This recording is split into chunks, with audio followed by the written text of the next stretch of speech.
All natural being.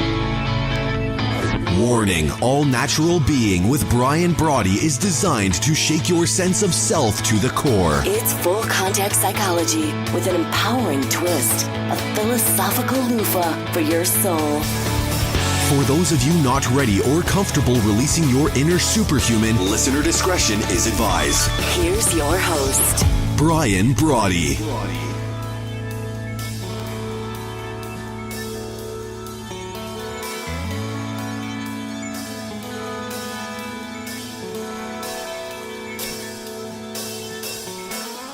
Welcome to All Natural Being. It's Brian, fired up to be hanging out with you for the hour this morning, whether you're listening live here at 7 a.m. Eastern, 6 a.m. where I am in the Midwest, or later this morning, 11 a.m. Eastern Time or 8 p.m. Eastern for the rebroadcast, or you're hooking up with us on iTunes or in our show library. However you happened to stumble on by, thank you so very much for giving me an hour of your time, for hanging out with me, for kind of like high-fiving, tagging me, tapping me maybe as your tag team partner so that you and I together can figure out this crazy thing called life. That was not a song of a title. So I should jump in right away to simply say that it's my job each and every time I do an All Natural Being, still number one on IPM Nation, number one show here, this is the 81st episode this morning, still number one, simply because it's a show about you. That's my focus. Fall asleep in the morning. All right, get up in the morning. Apparently I didn't this morning. Get up in the morning, fall asleep each night, thinking about that one thing. What is it that makes you tick? What is it about your mind that makes you want to thrive in life, or those days where you really don't want to thrive in life? That's what's grabbed me. It has all these years. Now 30 plus years of doing this into what makes a human mind work. What causes it to be fired up about who it is. So this morning's show, given yesterday's show, when it was just wild, and I talk about it all the time. Sometimes you just got to pinch yourself and go, really? Does the universe communicate like that? Or different things, just different synchronicities, different serendipities, different chance occurrences? And yesterday's show was a wild one. I was talking about a particular very important moment in my life in Mexico. One of three really profound experiences, and I've had them happen before. I mentioned the woods of West Virginia back in the late 70s, and then later North Captiva Island. That would have been in the, let's call it the early 90s, where in an instant I came to understand the underlying connection of all things. And yesterday, in the whole, however many episodes I've been doing this, all the different things we have going on. If you haven't had a chance to listen to yesterday's show, I don't want to take up a lot of time this morning talking about it, but I was referencing something that happened to me in Mexico, and I'm talking about the very piece of artwork. I'm talking about this life-size statue, this carving, this creation.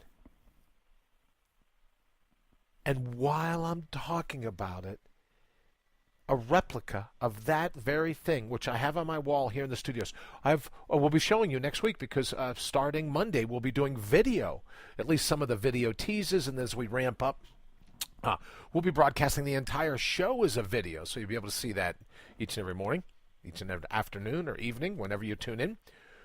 So you'll see that I have artwork from all over the world. I have books from all over the world. I have just all kinds of cool things here that I use. It's kind of like my little place to study, and to, when I need a place where it's not impromptu, or I need a place to meditate, this is the place that I come to. So in any event, in that particular moment, that little sliver in all of time, all the things hanging everywhere I have them, that one piece of art fell off the wall. That crucifix fell off the wall while I was talking about an experience that happened to me with a life-size crucifix in Mexico. So once again, it just reconfirmed in my mind the wildness of life, the magic and the mystery of life when we just leave ourselves open to it. So I guess, in light of yesterday and thinking about today's show, I'm here to rattle your reality. I say all the time that I'm a pumice stone, a power washer, the eraser at the end of a number 2 pencil. It's my job, it's my gig, and I'm passionate about it, to work with you to remove all those things that keep you hobbled in life, that keep you humbled, but not in a good way, that keep you in check, that allows us to keep our soul on the sidelines. And if you remember Paradise Lost from Milton, when he said the mind is of its own place and in itself can make a heaven of hell or a hell of heaven. So what goes down in our minds dictates our reality. Now, that is to say, what we focus on, we make real. And there are thousands and thousands of scientific studies, psychological studies, all kinds of researchers. So it's not even a point anymore that we can argue about. We can't really arm wrestle about it for very long, because in countless different ways of testing it, it comes up again. What you focus on, you make real. Your reality. Even if you go into quantum physics and you say, okay, well, I'm going to check and see what's going on, even though it's a wild science, even though everyone and their brother thinks it's impossible to understand, which I mean, it just has to be. But they talk about the difference between particles, whether they or they talk about photons acting as both particles and as waves. And the research that's been done has been backed up by years of experimental proof that until we look, until we try to gauge, until we try to judge or to witness whether a photon is acting like a particle in a wave, it's just kind of hanging out. It's on vacation. It's in the big field of everything, and it doesn't collapse. It doesn't allow us to see what it is until we look at it. So the observer plays a pretty important role in the formation of reality. Now, this is not your opportunity to stand alongside of a Lamborghini and go, oh, I really want one, I really want one, I really want one. We're not talking about getting burned by The Secret or this picturing of all the things. Oh, if I just get this laundry list of things, then I'll finally be happy. We're not talking about that. What we're talking about is your focus in the moment, at hand, in this sliver, in this little splinter in all of time, that what you focus on, you make real. So when I say that I'm here to rattle your reality, it's because at times I think we forget that we create our reality. That we truly do, like Milton said in Paradise Lost, we could make a heaven of a hell of a heaven. We do it by how we perceive our reality. So what I'd like to focus on today for the remainder of the show is what you and I can do. So we have three. We'll get to the anaerobic aphorism here in just a minute. And then we have 3 different segments. We're going to talk, and this was the tease I put out yesterday. My friend Sue said, oh, that's the way to write a tease. I didn't really mean for it to be a tease. But with all the craziness going on in the world, I think it's important that you and I have the most effective, usable definition. We need to demystify meditation so that we can begin to use it in our daily lives, so that we can begin to control our own reality. I call it inner orienteering, and we're going to get to that in segment 3. Segment 2, we might as well do it backwards. Why I view goals as anchors, and why, opposite of the train of thought of magnifying the moment, how you get yourself in trouble when you focus on your goals and not on magnifying the moment. Or as the philosopher Krishnamurti would say, pay attention. We're going to talk about that in segment 2. But, drum roll, we talked about yesterday, what was that thing that you could do right now? Demystifying meditation. What would that look like? Taking all ancient wisdom, all the cutting-edge neuroscience, distilling it down into one package, what would it be? And we're going to focus on that in segment 1. But before we do that, I wanted to hop over to an article. I thank a listener for sending it to me. It's over in Forbes magazine. Author's name is Travis Bradberry. He talks about the 10 troubling habits of chronically unhappy people. Do you have any habits that make you unhappy?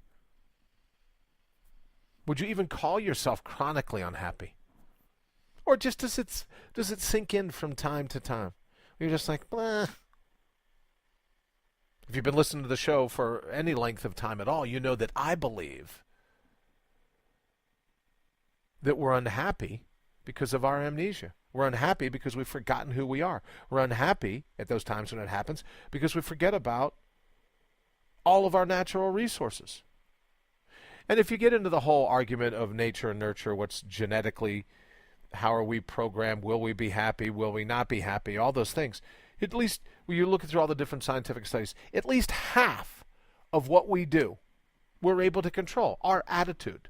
So maybe if you paraphrase Milton, when it comes to happiness, half of your mind can be a heaven or a hell, however you look at it.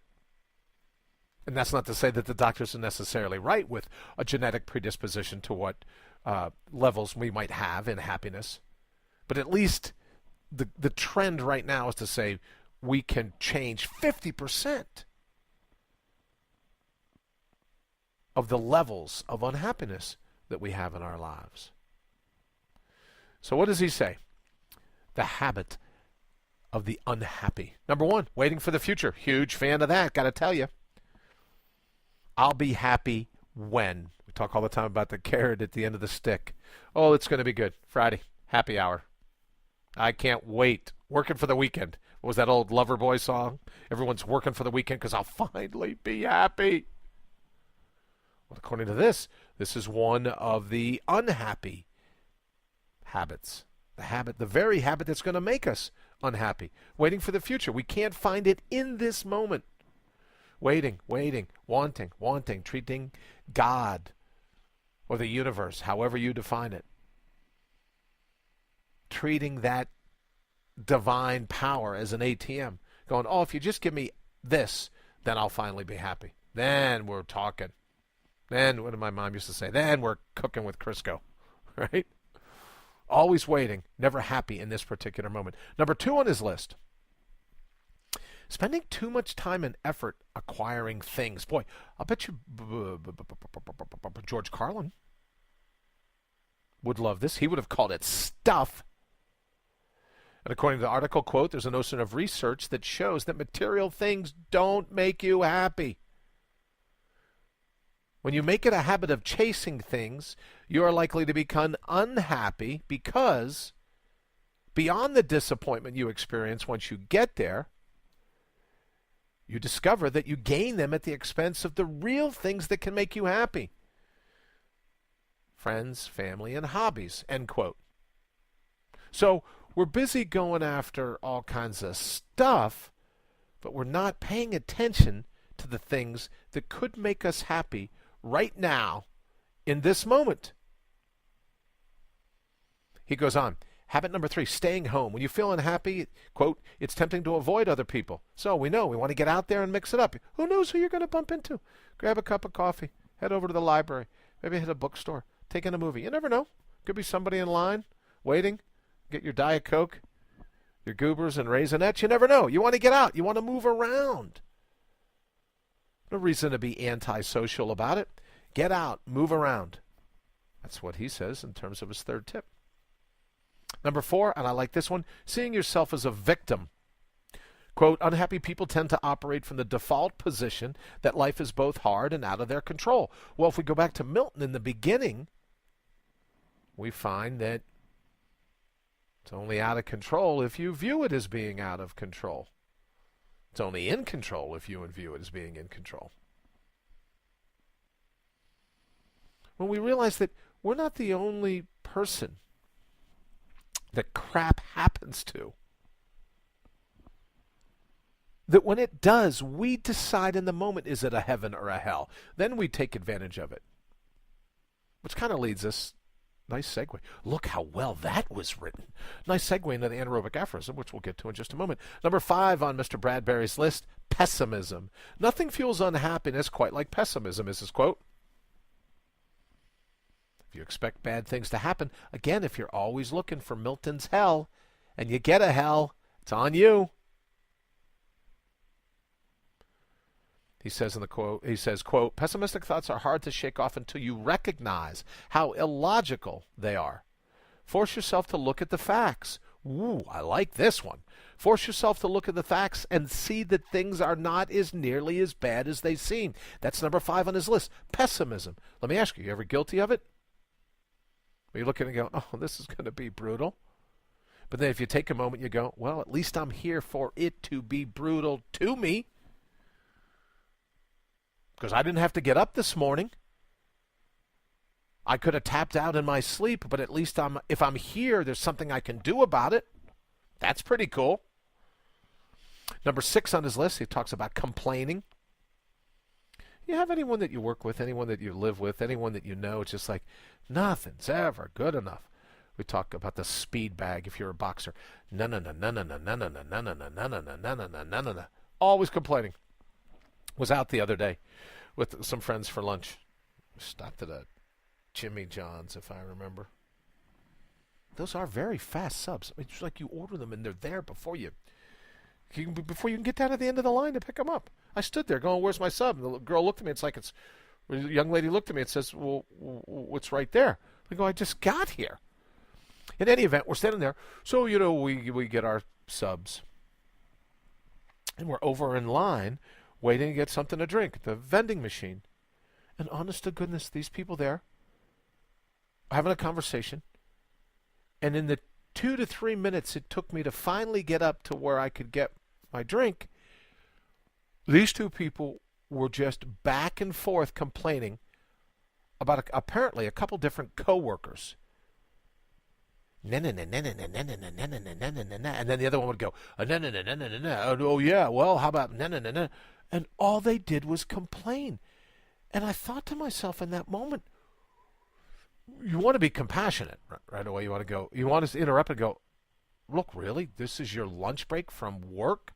And all you're going to do is bitch and moan about other people? But you don't. You just want to get your drink. You want to sit down and have your turkey and sprout and guacamole sub, right? You want to get to the Californian. You're hungry. Your stomach's growling. But then you got to listen to this. Then you talk about secondhand cigarette smoke. People go, oh, can't let people smoke like that in front of the building, or all these other things, right? The secondhand cigarette smoke. How about secondhand complaining? And you're thinking, if life was that bad. So I think you know what I'm talking about. Well, that's one of the ways, apparently, that we can make ourselves unhappy. Either being the complainer or secondhand, you're the victim of a drive-by complaining, a secondhand complaining, where you have to listen to all these things. All right, number 7. Blowing things out of proportion, he says. Well, if you look back at number 5, and you look at pessimism, and we say, look, let's do a little bit of investigation. Let's throw it in front of our grand jury. We talk about it all the time. Let's see some of the evidence. Is it as bad as you think? Well, number 7 and number 5 could kind of have been dovetailed into one. It talks about blowing things out of proportion, because bad things do happen, right? But what we can do is look at the proportion to other aspects in our life when those, quote, bad things happen. And again, at least if we're still here for life to be a hassle to, that's got to be something on your list. That's got to be a reason to put a smile on your face. We're going to talk about that at length this morning, having a smile on your face, why that is so important. And if you think about it, at least if you're here for life to still hassle you, there's all kinds of people that aren't here today that went home since the last time you and I were hanging out together. Great number of people no longer on this planet. And depending upon what you think of an afterlife, who knows? But maybe some of those folks would have liked to have been here to be hassled another day by life. Number 8, sweeping the problems under the rug. It says here, quote, happy people are accountable for their actions. When they make a mistake, they own it. We talk about this all the time. Square your shoulders. Go, all right, I'm in. It was me. Messed up. And if you need something to apologize for, great.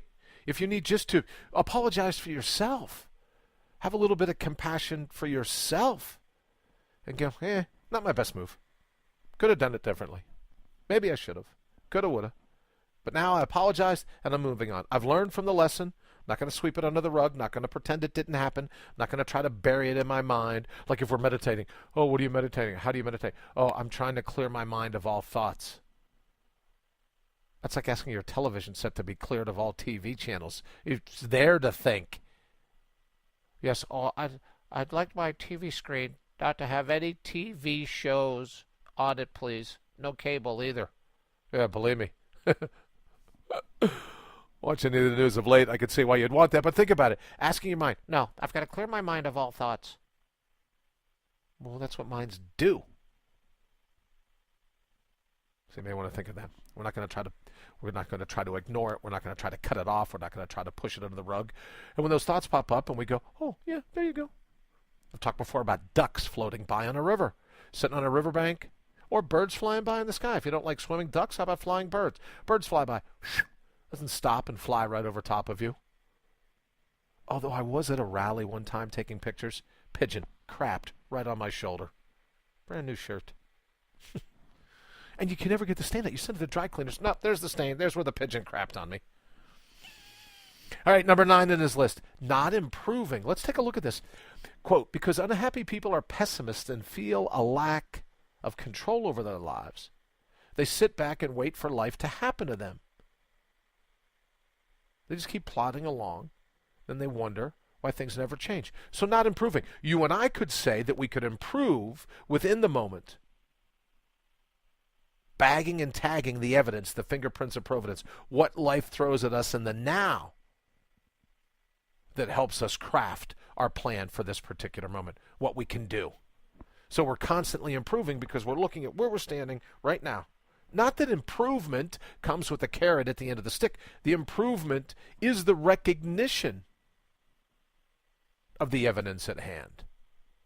That's how we're getting smarter, faster, stronger, more connected to who we ultimately are at our core. And then number 10, keeping up with the Joneses. You know, that whole jealousy thing, that kind of goes back to sweeping it out of proportion. You could tie a lot of these in his article, right? Seeing yourself as a victim, you don't have all the toys that your neighbor does, pessimism, you're never going to get any of those toys, complaining, look at my neighbors, they got all their toys on the front yard, blowing things out of proportion, oh, those toys must have been really expensive. Blah, blah, blah. Keeping up with the Joneses is a lot like number 2 on the list when he says we're always acquiring stuff. But we don't know. Maybe the Joneses are unhappy too. Maybe they've realized that all the stuff, all the crap, all the goodies, all the bling, all the baubles, all the carrots really left them still with a sense of estrangement from themselves, from their core, from the root of the root, to quote Rumi, from the root of who they are. So, in any event, Forbes, pretty good run at it. Travis Bradberry, the 10 troubling habits of chronically unhappy people. All right, we'll be right back. IPMNation.com. IPMNation.com. All right, so the anaerobic aphorism, which, as you know, we put up every day to kind of give you an idea, ballpark of where I'm going to hang my head, what I'm thinking about as I fall asleep, so that, you know, whatever I dream, whatever comes to me while I'm horizontal, we'll kind of wrap the show around that. So the anaerobic aphorism for today, why am I totally confident that the universe has your back? You ever notice, in retrospect, that most of your problems show up gift-wrapped? You take a time to exhale. Take a deep breath. Ever notice that?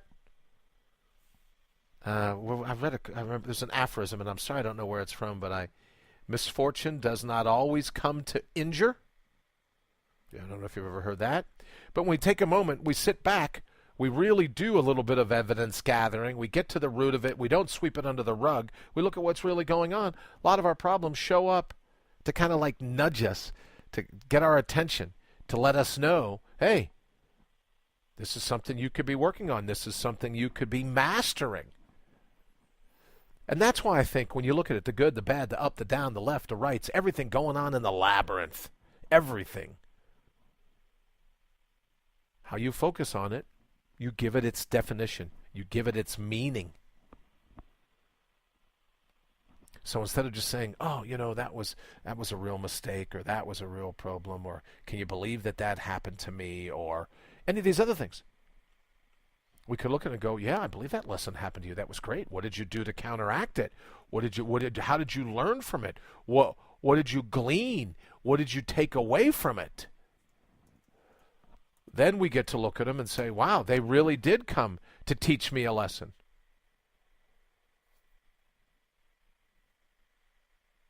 Ever think of it that way?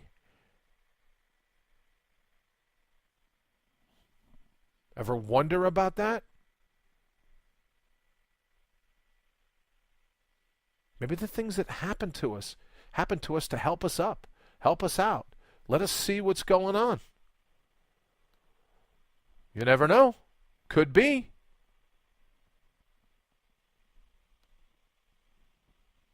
And if we take the time to really dive in deep, see what's going on, then maybe there's a lesson for us. Maybe there's a little tip, a trick, something that would allow us to learn from it. And when I look at it that way, what is there to be pessimistic about? What is there to be upset about? What is there to be sad about? What is there about life itself, if it's full of these secrets, if it's full of these tips and tricks, if it's full of evidence? Then it really did come gift-wrapped. And there's no reason for us to have some fear of the uncertainty in the future, because whatever the universe sends, we're going to learn from it. We're going to use it. We're going to employ it. And to me, that's a part of the beauty of the majesty, of the magic of life, because you never know what lesson's going to pop up. Sure, it may come, right? May come in the form of a problem in the beginning. You look at it and you go, oh man, I didn't need this today. When we take the time, you ever have that happen to you? You go, oh man, uncle, let me up off the ground. But then in retrospect, when you look back, you go, I really did learn something from that. I really did. Then we get to look at the universe, the divine, however you define it, and go, yeah, sometimes you got to beat me over the head with a stick. I got you. Sometimes it takes a lot to get my attention, but thank you. Thank you, because it was a valuable lesson. All right, we're going to take a quick break, and then we're jumping right in to our 3 segments for today's show. We'll be right back. You're listening to All Natural Being with Brian Brawdy. How much longer will you let them hijack your head and your heart? All right, well, for asking that question, we know it's the bottom of the hour. How much longer are we going to let them? How much longer are we going to let ourselves hijack our own hearts and our own heads? Or are we going to tap into our all-natural being outside of all the craziness, outside of all the mashugana? All right, so here's the thing. I wanted to offer this morning. I said yesterday, if this was my last show ever, this was the last show I would ever do, hands down, never did another all-natural being, what would I talk about? And it's going to be, and so I'm going to watch the clock so I can get these, it's going to be these 3 segments. This is what I would do. This would be my my swan song. This would be my farewell. We talk all the time about the best acronym. Breathe in, exhale, scan your horizon, and take action, which is a great, I'll be posting, I've just heard back from the NBC affiliate. I'll be posting apparently a tease of the show that I worked on last week in terms of outdoor survival. But this, you can use the best acronym for outdoor survival. You know what you're going to figure out what the threat is, the T in the best acronym. Breathe in, exhale, scan your horizon. Take a true account of the threat. But we can also use it in terms of our spiritual survival, right? So we could all become spiritual survival experts. Breathe in, exhale, scan the horizon, and then take action. But what specifically is an action that you and I can use throughout the day? So let's just cut to the chase. No more BS. No more gongs, although I have them. No more incense, although I have them. No more weird, back-breaking, knee-crushing positions or anything else. Just bare bones meditation. Bare bones meditation. What would it be? So I want to talk, before we jump right into it, what's going to be the best acronym, right? That's the name of the segment. But the best acronym. Breathe in, exhale, scan your horizon, take action. But what specific action can we do? Suppose, for just a moment, you're not in the middle of a threat. And you know that I believe this isn't about human transformation. It's about personal restoration. The best acronym is designed to reconnect you with who you ultimately are. Reconnect you with the core of your core, your all-natural being, your root, your soul sap. I love that. Your soul sap by the poet Usanar. That's what we want to restore. So let me ask you. They say one of the most prolific, one of the and fastest growing. I don't know how much how much faster it can grow given where it is right now. But everyone's depressed. Depression, a huge illness, disease, whatever you believe, mindset, depression. But when you look at the root of the word depression, a part of the cognitive dissonance, I think, about depression comes from the fact that when you look at the root word, it implies that you're already happy. But the happiness is being pressed out of you. It's a lowering of your happiness. Look at a low pressure system moving in. That's what weather's all about. Low pressure. So it's pushing down. So the cool thing about depression is that your underlying operating system is already happiness, because they would have come up for another term. If we're depressed, we're pressing in on our happiness. We're driving it out. We're squeezing it out. Like if it were a bellows of a fireplace, you're squeezing it out. Or a balloon, where you're just pushing it down until it pops. Happiness is all gone. So the cool thing about depression is that the underlying operating system of happiness is your all-natural being. Think about it. So it's not a function of trying to get happiness. You already are happiness. You already possess within you. Maybe a while since you've heard it, but you possess that almost child, young boy or girl laughter, that smile, that energy, that just giddiness. And even though it may seem that it's fizzled out a bit, that all-natural feistiness, it's still in you. Hasn't gone anywhere. Just because it's dormant doesn't mean that it's dead. Just because it's depressed doesn't mean that it's dead. It's still in you. So I would do, you hear people, you talk to people, oh, I'd do anything to be happy. Well, you are happy. The depression depresses. It pushes in on that all-natural happiness. So here's the thing. Best acronym. We know it's great in all types of survival situations. But if we want to cut right to the chase so we can start using it right now, it's ultimately a form of meditation. You breathe in. Deep breath in. Exhale. And sometimes you can even exhale your own name. You don't have to do it out loud. You can do it silently. But you breathe in. Exhale your name. Reminding you of who you are. Outside of all the conditioning, all the scaffolding, all the facade, all the baggage. Just remember who you truly are when you look at your own eye in the mirror. So we breathe in. Exhale our name. Scan the horizon. Take a look at what's going on around us. And I've said countless times, the T can stand for think, talk, take action, tap into your energy. But then we're using the full benefit of breathing in, exhaling, scanning the horizon, making sure we really know, getting to the bottom of it, not sweeping it under the rug, but getting to the bottom of it and saying, hey, here's how we can make this work for us. But as a form of meditation, BEST also stands for breathe in, exhale, scan your horizon, and then be thankful. Countless studies have shown. Now, other people will tell you the importance of forgiveness. I'm in. The importance of compassion. I'm in. The importance of gratitude. Absolutely in. But when it comes time for your meditative practice, we breathe in, we exhale, we scan the horizon, and it may even be how we feel in our body. And then we say thank you.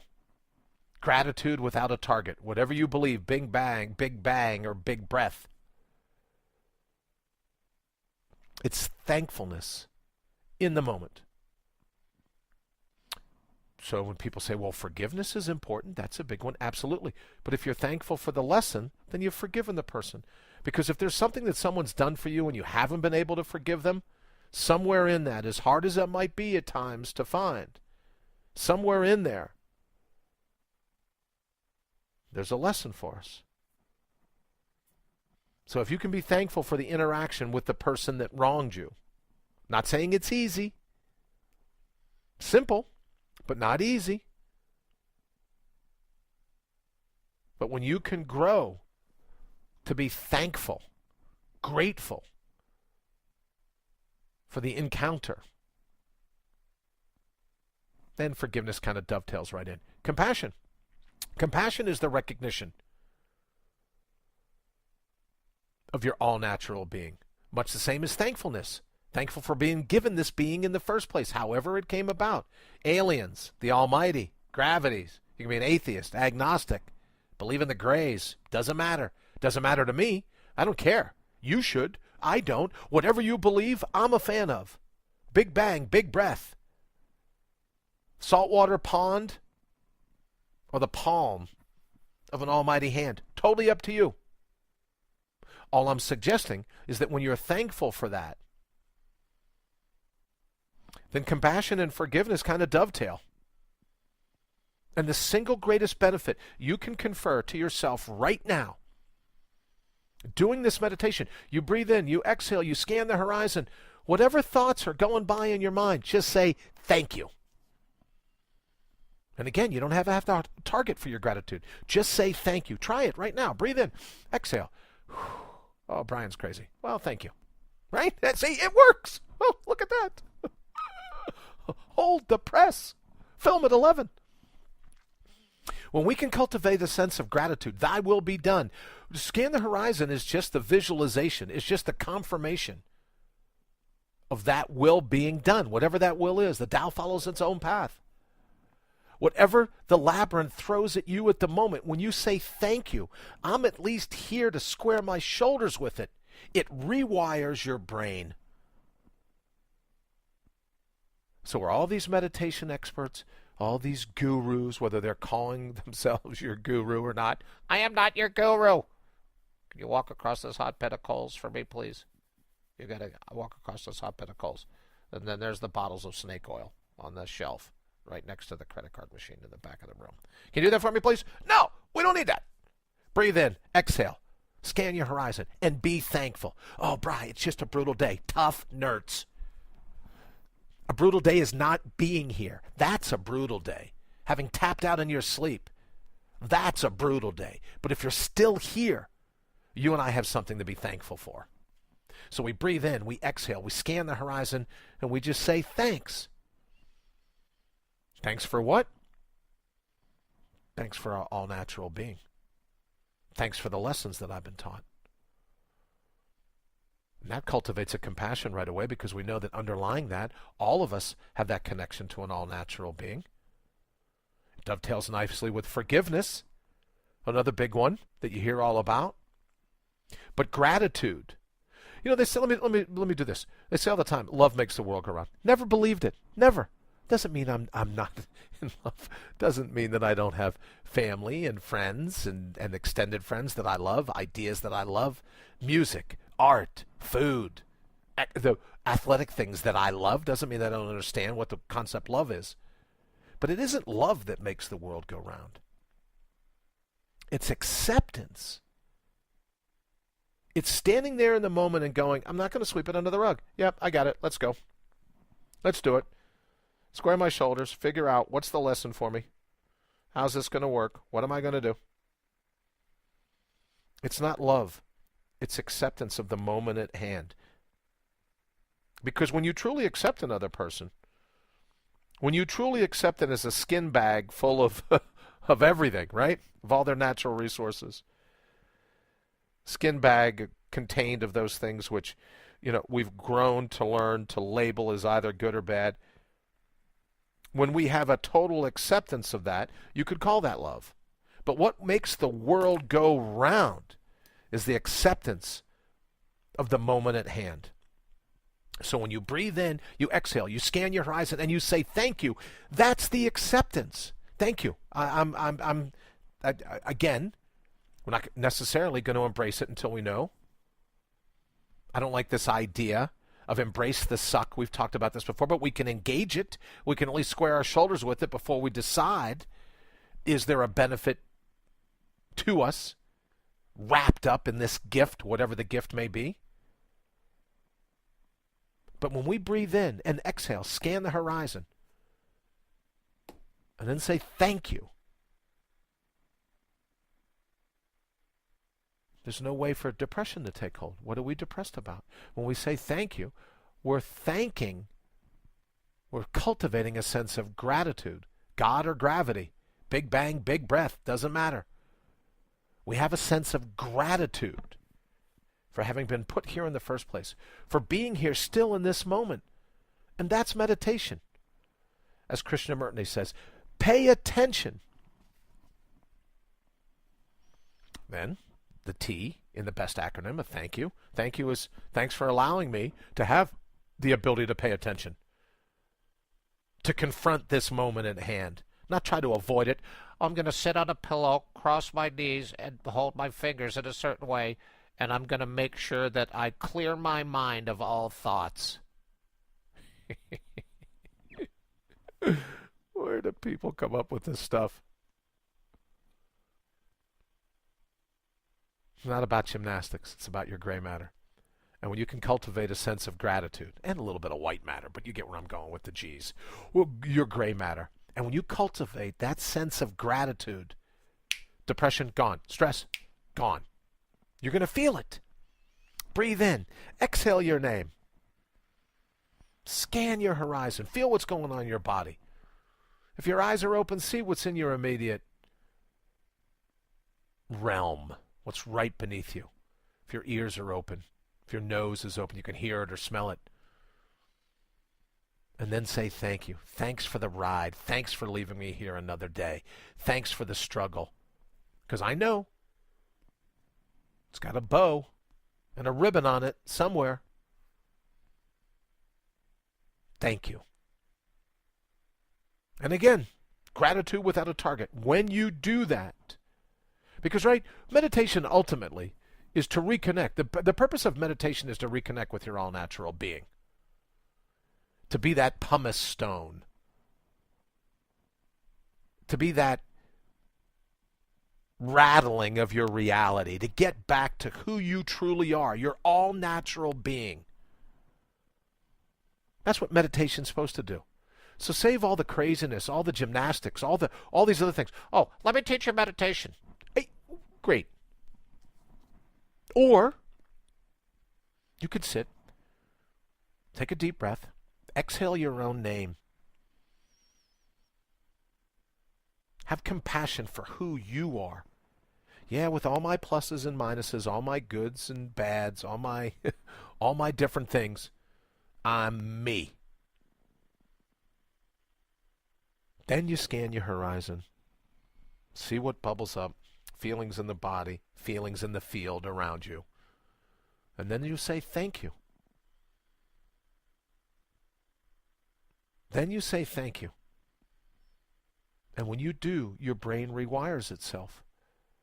And I guess we could go in, maybe we'll do it in tomorrow's show. It's Friday, it's the weekend, everyone is getting ready. Maybe we'll do it in tomorrow's show.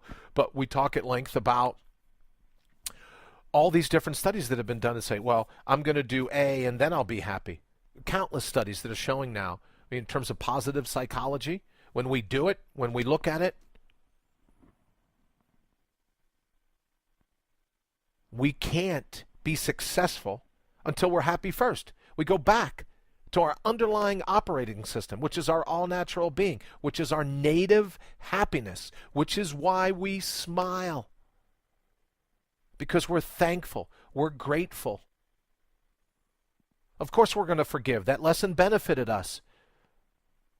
Oh, he was just he did some really horrible things to me, or he said some horrible things, or she said some horrible things. Look at all the anger in the world. Talk about depression. Look at all the anger. I mean, look at the political conventions going on right now. Everyone's so angry. Everyone's so mad.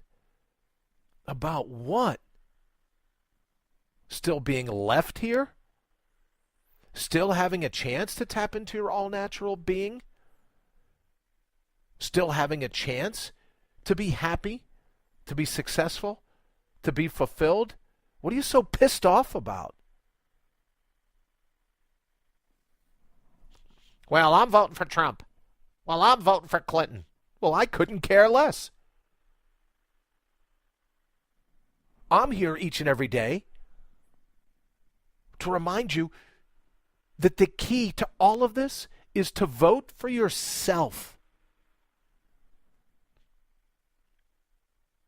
To stop constantly looking outside of ourselves for validation, for happiness, for success, for fulfillment, for someone to show us the way. You are the way. You are the way. In your heart, in your spine. Now, some of us have let our skin thin a little. So the simple fact that I would say to you, I don't give a crap who you vote for. I care deeply about those moments where you vote for yourself. So let me just say, for all those people that will go, well, he's not voting the way I'm voting, so I'm going to unfriend him on Facebook. The doors are open. Go ahead and unfriend me right now. I won't be unfriending you, because I think after all the craziness calms down, and you look in the mirror, you breathe in, you exhale your name, you scan the horizon, you can be thankful for who you are in your heart, who you are in your core. Your all-natural being. No more depression. No more unhappiness. No more sadness. You'll be in this moment. Forget all the normal. Normal is just what's programmed on top of our all-natural being. The normalcy in our life. The static quo. Blah, blah, blah. Or just painted in it. But then you come to a point where you go, you know what if Brian's right? I did breathe in. I did exhale. I did scan my horizon. I did say thank you. And I'll be damned if a feeling didn't bubble up in me that I haven't had in a while. I'm asking for 20 seconds. And as I say all the time, they're scalable, stackable. If you can turn it into 20 minutes. What if you were to sit, just breathe in, exhale, scan your horizon, and a part of that scanning is the things that you have in your life to be thankful for. The things in your life that you have to be grateful for. And as your mind goes, oh, forget that. I got a laundry list of crap that's gone wrong. Just tell Needle Knits to go sit in the corner. Send that voice to a timeout. We'll get back to you in a bit. I'm not going to ignore you. Not going to sweep you under the rug. We'll get back to you in a bit. But for right now, I'm going to focus on the things that I'm thankful for. And there's a tsunami effect. There's a domino effect. You find one thing. which triggers another, which triggers another, and then that portion of you in your mind that isn't in the corner with needle nits goes, oh, well, how about this? Good point. Well, how about that? There's a cascading effect. Breathe in, exhale, scan your horizon, be thankful for the gifts you already possess. Be thankful for your natural resources. Be thankful for your all-natural being. And when you do that, that portion of your mind goes, now we're on a roll. If you think I'm full of crap, try it. 20 seconds. Give me 20 seconds to show you how to be your own best friend, to show you how to be your biggest fan. Because we're not going to cure terrorism in the world until we stop terrorizing ourselves. There isn't a terrorist alive today that didn't terrorize themselves first. So you and I want to make a difference in the world. It begins when we stop terrorizing ourselves. When we don't subjugate ourselves anymore to the tyranny of a monkey mind, our ego. Ego has an expiration date. You and I have outgrown it. We don't have to be that way. Because the ego equals isolation. Remember, we talked before about the ego is the estrangement gone overboard. We're estranged from the field. We're estranged from the connection. We're estranged from our all-natural sense of compassion, of forgiveness, of gratitude. We made it here. All, just the unimaginable things that have gone down since the Big Bang or the Big Breath, whatever you want to call it. All the things that have gone down, that you're here to even be sucking in another breath. Odds against it, oh, they're truly astronomical. It's even beyond that. It's incomprehensible. Incomprehensible. Even the word doesn't do it any justice. Incomprehensible that you're here with everything that had to go down in order for that collapse of the wave function, which is you, which is your unique packet, your unique fractal of that universal energy. You are the great grandchild of the divine. You are a satellite office of that universal power. And when we forget that, when we're not thankful for that, when we're not reminded of that, when we're not aware, we're not paying attention, to quote Krishnamurti again, we're not paying attention to what we already have, who we already are. That's when depression sets in. That's when unhappiness sets in. How many studies is it going to take for us to realize where you and I will finally sit up and go, you know what, maybe those studies are right, you know? Maybe all those people at Harvard, Stanford, maybe they're onto something. All these studies, all these researchers, all these doctors all over the world that say, hey, look, you get it backwards. If you're thinking action is going to lead to happiness, you're wrong. Happiness leads to action, goes the other way.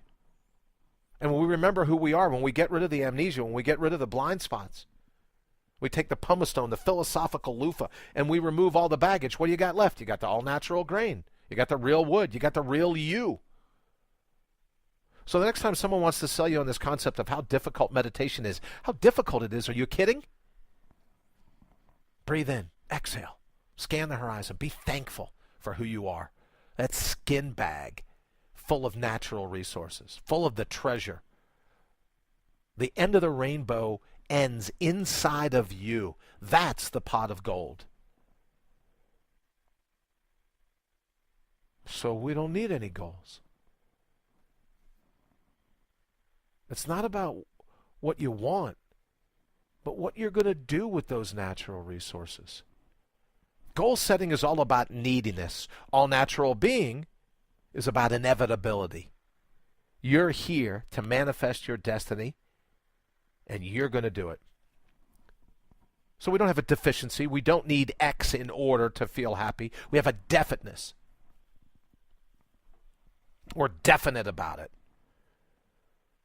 It's not a pursuit, it's a purpose. We know why we're here. We know what we're capable of. We know who we are, we know where we are, and now we know what we're going to do about it. That's the meditation. I know everyone running around now. Oh, Oh, I'm going to help you find your calling. Wouldn't a calling be great? You don't have a calling. The universe does. You're the answer to that call. It's why you're here. Universe called you forward to manifest your destiny. Oh, I need to find a calling. No, you need to find the answer. You've already been called, or your scrawny butt wouldn't have been put here in the first place. So what are you here to do? Who are you? Why are you here? What are you going to do about it? And we unlock all of those things when we're thankful for our run at it. We're thankful. You know, people ask all the time, well, what's it going to take for me to understand or to come to grips with my ultimate potential? Remember who you truly are. Stop all this craziness about running around looking for a calling. You've already been called. It's why you're here. Now, what are you going to do about it? And people say, well, I don't know specifically what it is. Great. Then in the moment, 1 20-second victory at a time, 1 20-minute victory at a time. Because who knows? You could do a handful of 20-minute victories and next week be a totally different person than you are today. And what if you set a goal that's good for the person that's of today, but next week, next month, next year, you're a totally different person? Well, that goal was a waste of time. But if you build it, 1 20-minute victory at a time, in this moment, thankful for the ability to still be that artist that is you, thankful that for that ability to still be in the labyrinth, to still be in the game. Who knows who you'll become? Oh, I don't know, Brian. It sounds very uncertain. I needed a little more stability. No, you don't. Your ego thinks it needs more stability. Your ego is afraid of uncertainty, but it's got a shelf life. It's got an expiration date. Chances are pretty good, if you're listening to the sound of my voice, your ego's outlived its welcome. It's most certainly outlived its usefulness. You have your all-natural being. Not the monkey mind, not the crazy mind, not the hamster on its wheel mind, but your all-natural being. And when you breathe in, you exhale your name. You let the universe know, this is who I am, this is where I am, and you damn well know what I'm here to do about it because you sent me here.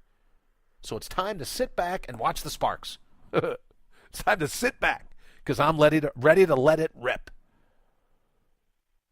Then you're thankful for the opportunity to be able to square your shoulders with whatever the labyrinth throws at you and go, you're not going to derail me.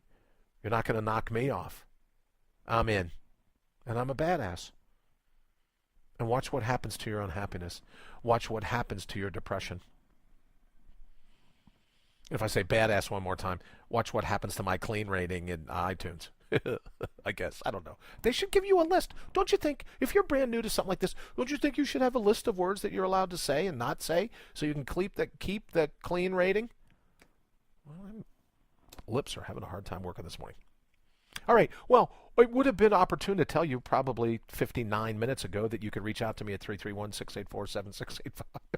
So I blew that. Oh, well. All right. Don't forget, allnaturalbeing.com, a.k.a. brianbrawdy.com. Send me an email. I'll send you one back. We'll hook up there. And Twitter. I do some stuff on Twitter. Sometimes people reach out, sometimes they don't. But I want to thank everyone that sent me the messages on Facebook, that sent me the emails. If you get a chance, keep those ideas coming. I love the education. Thank you so much for being a teacher for me. Because even for me, this is brand new, trying to get all this stuff out. So I love all the teachers telling me, I think this was good. I think this was not so good. I think this was horrible. Keep all the emails coming. All the emails and the insight, I truly, truly appreciate it. Okay, before we run, be thankful for who you already are. Be grateful for the grit that is you, for the backbone that is you. Be thankful for the thick skin that you truly have, not the thin skin, not the papier-mâché backbones some of us have grown into. Just be thankful for who you see in the mirror. That's meditation. That's the connection. And don't let anybody else tell you any different. Anyone else that tells you different, give them my number. We'll have it out right here on the show. All right. Have a fantastic day. I look forward to hanging out tomorrow morning. I got to get out of here. Bye.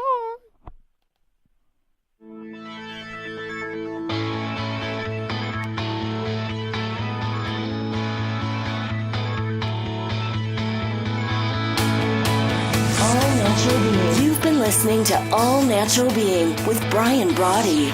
Join us live every Monday through Friday, 7 to 8 a.m. Eastern. Also, check us out around the clock at allnaturalbeing.com. Until then, always remember to bring your own bold. See ya. Have a great day.